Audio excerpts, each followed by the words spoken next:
Hello दोस्तों, स्वागत है आप सभी का आपका अपनी चैनल बेसिक नॉलेज में। दोस्तों आज हम लोग देखने वाले इसमें क्लास 12th का जो आप लोग का टर्म 2 का मॉडल पर जारी हुआ है, उसमें हिस्ट्री का डिटेल सभी का आंसर और विद एक्सप्लेन। वीडियो को पूरा देखिएगा, आप लोग एग्जाम के लिए काफी ज्यादा महत्वपूर्ण है। समय कम बचा हुआ है, ऐसे में दोस्तों मॉडल पेपर आप लोग एग्जाम के लिए काफी ज्यादा हेल्प हो रहा है, क्योंकि बहुत सारे सवाल आप लोग एग्जाम में मॉडल पेपर से हूबहू मिल जाएंगे। तो एक भी क्वेश्चन दोस्तों मॉडल पेपर से मिस नहीं कीजिएगा। और चैनल पर अगर पहली बार है तो सब्सक्राइब जरूर कर लीजिएगा इसी तरह वीडियो पाने के लिए, और सभी को शेयर जरूर कर दीजिए, ठीक है। और अभी तक अगर इंस्टाग्राम में नहीं जुड़े हैं तो डिस्क्रिप्शन उसका भी लिंक दिया है, जाके जल्दी से जुड़ जाइए। देखिए दोस्तों यहाँ क्या है, मॉडल पेपर क्लास 12 हिस्ट्री का है, जो आप लोग 40 नंबर का आएगा। आप लोग पहले यहाँ क्वेश्चंस देख लीजिए कितना कितना नंबर का है, ठीक है। टोटल दोस्तों इसमें 19 सवाल आप लोग के पूछे जाएंगे। पहला जो फर्स्ट पार्ट है, मतलब जो सेक्शन ए है, उसमें 7 प्रश्न रहेंगे, जिसमें से केवल आपको 5 प्रश्न का उत्तर देना है, प्रत्येक 2 नंबर का, यानी कि 10 नंबर आप लोग को इससे मिल जाएगा। जो सेकंड इसमें आप लोग का सेक्शन बी है, उसमें आप लोग का टोटल दोस्तों यहाँ देख सकते हैं 8 से 14 तक यहाँ प्रश्न दिया हुआ है, ठीक है। जिसमें से केवल आप लोग को इसमें सिर्फ 5 प्रश्नों का उत्तर देना है, ठीक है। तो 5 और प्रत्येक का क्वेश्चन नंबर है 3, तो 5 से 15 नंबर दोस्तों यहाँ से आप लोग को मिल जाएगा। और नेक्स्ट दोस्तों जो है कि यहाँ पर देखिए 15 से 19 यहाँ पर 5 प्रश्न है, और इसमें से केवल 3 प्रश्नों को उत्तर देना है, प्रत्येक में 5 नंबर करके मिल जाएगा, यानी यहाँ भी 15 मिल जाएगा। तो 15 प्लस इससे पहले 15 प्लस इससे पहले 10 कितना हो जाएगा, टोटल 40 नंबर आप लोग को झोला में मिल जाएगा। चलिए सवाल देख लेते हैं क्या क्या सवाल है, और उसका आंसर सबसे बढ़िया कैसे, क्योंकि हर एक को समझा देंगे। दोस्तों ये वीडियो आप लोग देख लीजिएगा थोड़ा पेशेंस से, तो आप लोग को रटना नहीं पड़ेगा, समझ में आ जाएगा, ठीक है। तो चलिए देख लेते हैं। दोस्तों पहला सवाल है, मुगल वंश के संस्थापक कौन थे। याद रख लीजिए, बाबर जो थे वो मुगल वंश के संस्थापक थे, ठीक है। नेक्स्ट सवाल है, हूल दिवस कब मनाया जाता है। तो 30 जून को दोस्तों हूल दिवस, यहाँ सॉरी भूल लिखा गया है, ठीक है। तो 30 जून को दोस्तों यहाँ पर हूल दिवस मनाया जाता है, ठीक है। हूल दिवस कब मनाया जाता है, 30 जून को, ठीक। नेक्स्ट क्वेश्चन है कि 1857 की क्रांति की शुरुआत कहाँ से हुई थी। तो 1857 की क्रांति की शुरुआत दोस्तों आप लोग का मेरठ से हुई थी, ठीक है। 1857 ऐसे भी लिख सकते हो, या फिर ऐसे दिया हुआ लिख सकते हो, कोई दिक्कत नहीं है। जालियांवाला बाग हत्याकांड कब हुआ था। तो दोस्तों जालियांवाला बाग हत्याकांड 13 अप्रैल 1919 ईस्वी को हुआ था, आप लोग सभी को पता है, जो कि काफ़ी दुखद घटना थी, ठीक है। और आगे देखिए, भारत का संविधान कब लागू हुआ। तो दोस्तों भारत का संविधान यहाँ पर 26 जनवरी 1950 ईस्वी को लागू हुआ था। दक्कन के गांव में रैयतों ने बगावत कब की। तो दोस्तों दक्कन के गांव में 1857 में बगावत की थी, ठीक है। यहाँ पर रैयतों होगा, ठीक है। रैयतों थोड़ा टाइपिंग में यहाँ पर PDF बना है, इसलिए थोड़ा दिक्कत हो गया, ठीक है। तो रैयतों ने 1857 में बगावत की थी। मंगल पांडे ने कहाँ विद्रोह किया था। तो देखिए मंगल पांडे ने बैरकपुर में दोस्तों अंग्रेजों के खिलाफ विद्रोह किया था, ठीक है। अब दोस्तों लघु उत्तर यह है जिसमें आप लोगों को छोटा छोटा आंसर लिखना है, ठीक है। तो चलिए देख लेते हैं क्या है और उसका उत्तर क्या होगा। तो सबसे पहला सवाल है, अकबरनामा पर संक्षिप्त टिप्पणी लिखिए। तो देख लीजिए क्या है, अकबरनामा मुगल बादशाह अकबर के दरबारी विद्वान अबुल फजल द्वारा लिखा गया प्रसिद्ध ग्रंथ है। किसके द्वारा लिखा गया, कि अबुल फजल द्वारा ये लिखा गया था, एक प्रसिद्ध ग्रंथ है। अकबरनामा का शाब्दिक अर्थ क्या है, अकबर की कहानी, यानी कि इसमें अकबर की कहानी लिखी हुई है। यह अकबर के शासनकाल में लिखा गया प्रमाणित इतिहास है। अकबरनामा में अकबर के जीवन काल के बारे में लिखा गया। अकबरनामा मतलब कि अकबर के बारे में उसमें सारा डिटेल लिखा हुआ है, ठीक है। अकबर कैसे थे, क्या थे, क्या कार्य क्या था, सब कुछ। 1857 की क्रांति के तत्कालिक कारण का वर्णन करें। 1857 में दोस्तों जो तत्कालिक जो क्रांति हुआ था 1857, वो कारण क्या थे। तो देखिए 1857 के विद्रोह के तत्कालिक कारण में सबसे बड़ा कारण राइफल के कारतूस के खोल पर सुअर और गाय की चर्बी लगी हुई होनी थी, ठीक है। मतलब क्या, ये जो वहाँ पे सैनिक थे उन लोगों को पता चल गया कि जो वहाँ पर कारतूस आता था उस पर सुअर और गाय का चर्बी लगी होती थी, जिससे उनका धर्म भ्रष्ट होता था, जिससे हिंदू और मुस्लिम दोनों की धार्मिक भावना को ठेस पहुंची थी, और इसी के विरोध में यह आंदोलन शुरू हुआ था। और आगे चलकर दोस्तों यही 1857 की क्रांति का नाम दिया गया। आगे देखिए, असहयोग आंदोलन का कारण बताए। कारण क्या है, तो असहयोग आंदोलन की निम्नलिखित कारण थे क्या क्या, जालियांवाला बाग हत्याकांड, चौरी चौरा हत्याकांड, रॉलेट एक्ट कानून, और खाद्य सामग्रियों के मूल्य में असीमित रूप से वृद्धि होना।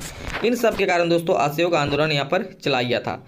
आगे देखिए क्या है, मौलिक अधिकारों के बारे में बताएं। मौलिक अधिकार क्या होता है, हम लोग का जो मूलभूत अधिकार है दोस्तों उसी को मौलिक अधिकार कहा जाता है, यानी कि हमारे लिए जरूरी बुनियादी अधिकारों को मौलिक अधिकार कहा जाता है। संविधान के भाग 3 में यह कहा गया है कि किसी भी व्यक्ति के लिंग, जाति, धर्म, पंथ या जन्मस्थान की स्थिति के आधार पर भेदभाव न करके उन्हें यह अधिकार दिया जाए। ठीक है, मौलिक अधिकार मतलब हमारे जो मूलभूत अधिकार है, बुनियादी अधिकार, उसे मौलिक अधिकार दिया गया। और दोस्तों यहाँ पर ये भी सवाल पूछ सकता है कि मौलिक अधिकार कितने होते हैं, तो आप लोग यहाँ देख लीजिए और इसको याद कर लीजिएगा। यहाँ 6 मौलिक अधिकार आप लोग यहाँ लिखा गया है। ठीक है, यहाँ 4 ठो है और ये देखिए ये आप लोग का 2 ठो, ये टोटल 6 मौलिक अधिकार याद कर लीजिए, एग्जाम में पूछा जा सकता है।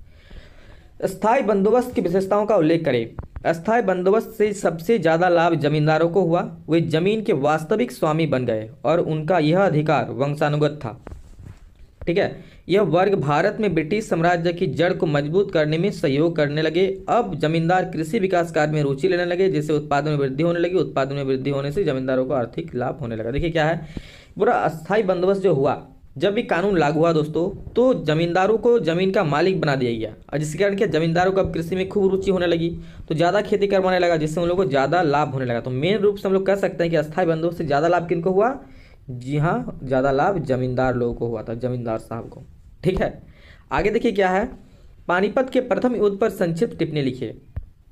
तो पानीपत का प्रथम युद्ध अप्रैल 1526 ईस्वी में पानीपत नामक स्थान पर जहीरुद्दीन बाबर एवं इब्राहिम लोदी के बीच में लड़ा गया था। किसके बीच में? याद रखिएगा, जहीरुद्दीन बाबर और इब्राहिम लोदी के बीच में 1526 ईस्वी में। पानीपत वह स्थान है जहां 12वीं शताब्दी के बाद सभी निर्णायक युद्ध लड़े गए। पानीपत के प्रथम युद्ध के बाद ही भारत में बाबर द्वारा मुगल साम्राज्य की नींव रखी गई थी। पानीपत के युद्ध में मुगल द्वारा बारूद, आग्नेयास्त्र और तोपों का प्रयोग किया गया था। ठीक है, यही दोस्तों युद्ध था जिसमें मुगल द्वारा बारूद का, आग्नेयास्त्रों का और तोपों का प्रयोग किया गया था। फर्मिंगर की 5वीं रिपोर्ट क्या है? अब ये देखिए, नया नाम आप लोगों को दिख रहा होगा। ब्रिटिश काल में संसद में एक रिपोर्ट पेश की गई थी। कौन सी रिपोर्ट भैया? जिसे 5वीं रिपोर्ट कहा जाता था। ठीक है, एक रिपोर्ट पेश की गई थी और क्या था रिपोर्ट में? इस रिपोर्ट के अंतर्गत भारत में ईस्ट इंडिया कंपनी के द्वारा किए जाने वाले क्रियाकलापों का पूरा विवरण रहता था।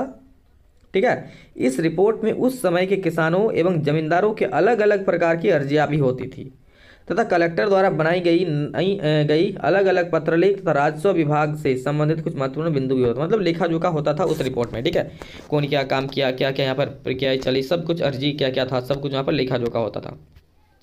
अब दोस्तों जो क्वेश्चन है वो दीर्घ उत्तरीय वाला है, मतलब बड़े बड़े आंसर आप लोग इसमें लिखने होंगे। तो सबसे पहला सवाल है, संताल विद्रोह के बारे में बताएं। संताल विद्रोह दोस्तों क्या है? ठीक, तो यह विद्रोह 1855 में प्रभावी हुआ था। 1856 में इसका दमन कर दिया गया था, मतलब 1855 में शुरू हुआ, 1856 में खत्म हो गया था। इस विद्रोह का केंद्र भागलपुर से लेकर राजमहल की पहाड़ियों तक था। ठीक है, भागलपुर से दोस्तों राजमहल, मतलब मुख्य रूप से दोस्तों झारखंड में ये आंदोलन हुआ था। ठीक है, संताल विद्रोह। और यहाँ पर देखिए क्या आगे कि इस विद्रोह का मूल कारण अंग्रेजों द्वारा जमींदारी व्यवस्था तथा साहूकारों एवं महाजनों द्वारा शोषण एवं अत्याचार था। क्या मुख्य कारण क्या था? कि अंग्रेज जो नीति अपना रहे थे, जो दमन की नीति अपना रहा था, साहूकारों और महाजनों द्वारा जो शोषण की नीति गरीबों पर अपनाया जा रहा था, शोषण की नीति किया जा रहा था। इस विद्रोह का नेतृत्व सिद्धू कानू, चांद और भैरव ने किया था। इस विद्रोह का मुख्य उद्देश्य बाहरी लोगों को भगाना, विदेशियों का राज हमेशा हमेशा के लिए समाप्त करना तथा न्याय व धर्म का राज स्थापित करना था। इसका क्या था मेन उद्देश्य? कि बाहरी लोगों को भगाना और बाहरी मतलब विदेशी लोगों को बिल्कुल भगा देना यहाँ से। इस प्रकार स्पष्ट है कि संताल विद्रोह औपनिवेशिक सत्ता के विरुद्ध प्रथम सशस्त्र विद्रोह था। सिद्धू और कानू के संघर्ष की प्रशंसा खुद रविंद्रनाथ टैगोर जी ने भी दोस्तों किया था यहाँ पर। अगला सवाल है, अकबर एक राष्ट्रीय शासक था कैसे? तो अकबर एक ऐसा पहला मुस्लिम शासक था, ठीक है, सम्राट था, जिसने किसी धर्म या संप्रदाय को उन्नत करने के बजाय राष्ट्रीय हितों को बढ़ावा दिया। मतलब किसी धर्म को बढ़ावा देने के बजाय वो पूरे राष्ट्र, पूरे देश के हितों को बढ़ावा दिया। उसने समस्त उत्तरी भारत को विजय करके, ठीक है, यहाँ पर विजय करके एक सूत्र में बांधा तथा समस्त राष्ट्र में समान कानून तथा समान शासन प्रणाली लागू की। पहली बार हिंदू जनता को मुसलमानों के समान आर्थिक स्वतंत्रता प्राप्त हुई। हिंदुओं पर जजिया कर हटा दिया गया। मुगल सम्राट अकबर ने राजपूत राजकुमारियों से न केवल विवाह किया बल्कि उसने उन्हें पूरी तरह हिंदू परंपराओं के अनुसार पूजा पाठ करने की अनुमति भी दी।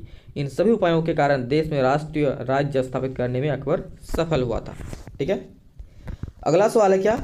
स्वतंत्रता आंदोलन में महात्मा गांधी की भूमिका का वर्णन करें। तो आप लोगों को पता है कि बापू अहिंसा के पुजारी रहे हैं, जिसके चलते ब्रिटिश शासन से स्वतंत्रता की लड़ाई जीतने के लिए अहिंसा और सच्चाई के पथ पर अग्रसर रहे।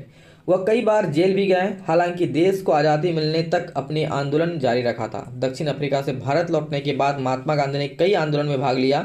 ठीक है, जब वो दक्षिण अफ्रीका से भारत लौटे कई आंदोलन में भाग लिया, जैसे 1919 में सविनय अवज्ञा आंदोलन के रूप में एक अहिंसात्मक आंदोलन शुरू किया तथा मुख्य रूप से नमक कर, भूमि राजस्व, सैन्य खर्चों को कम करने आदि के लिए उन्होंने आंदोलन किए थे। इस प्रकार गांधी जी ने स्वतंत्रता प्राप्ति के लिए कई आंदोलन किए। महात्मा गांधी गरीब किसानों के अनुरोध पर 1917 में चंपारण गए और किसान के हक में आवाज उठाया। ठीक है, और अगला सवाल है दोस्तों 18 नंबर, क्या देख लीजिए, भारतीय संविधान के प्रमुख विशेषताएं बताएं। भारतीय संविधान की प्रमुख विशेषताएं क्या क्या है?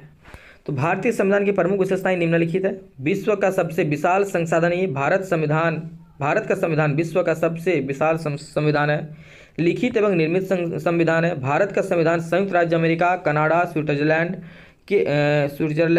के संविधान की तरह एक लिखित एवं निर्मित संसाधन है। ठीक है, संपूर्ण प्रभुता संपन्न संविधान। भारत का संविधान लोकप्रिय प्रभुसत्ता पर आधारित संविधान है, अर्थात यह भारतीय जनता द्वारा निर्मित है।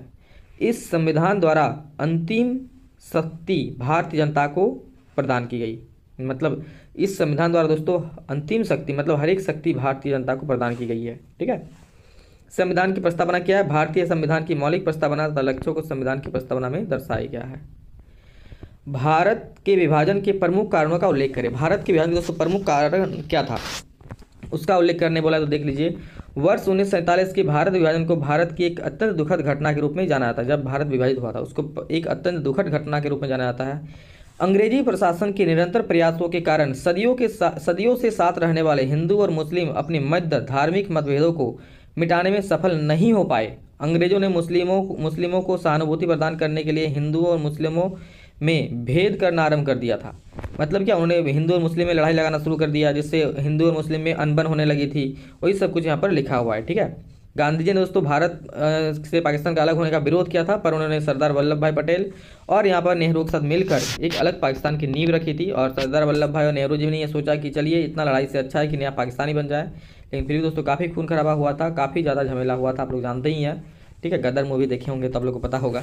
तो दोस्तों ये था टोटल आंसर आप लोग को। ठीक है, और दोस्तों यहाँ पर जो मैंने लिखा है बहुत ही आसान लैंग्वेज में लिखा हुआ है, तो इतना भी अगर आप लोग एग्जाम में लिखते हो तो कोई कटने वाला नहीं है। बस पढ़ के एक बार समझ लीजिए और सारे दोस्तों को जरूर शेयर कर दीजिए। चलो दोस्तों अभी इतना है, फिर मिलते हैं नेक्स्ट वीडियो में जल्दी। तब तक के लिए जय हिंद, वंदे मातरम।